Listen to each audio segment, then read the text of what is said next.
साथीहरू नमस्ते। म अहिले कुम्लुङमा पुगेको छु। आज सुनसान छ। आजको पहिलो दर्शनार्थी मै हो कि क्या हो। पुरै सुनसान छ। यस्तो छ हाम्रो पवित्र तीर्थस्थलको स्थिति।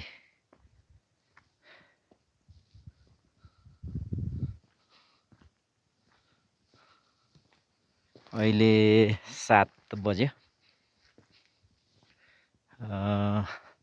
7 बजेको हाम्रो पवित्र मुन्दुमी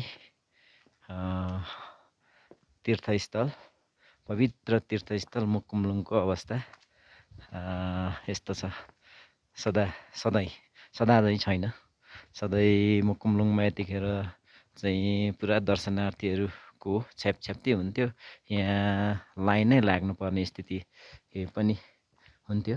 तर आज त्यो स्थिति छैन, देखिँदैन।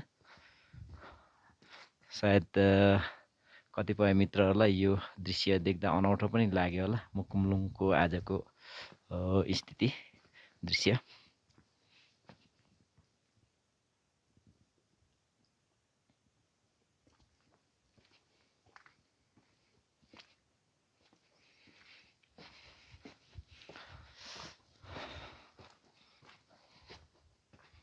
यसो छ मित्रहरू।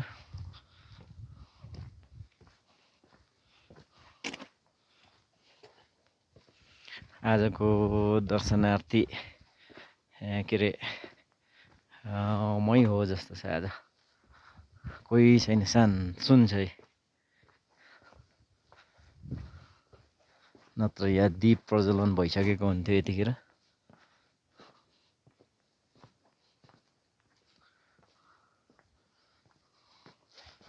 यतादेखि छिरेर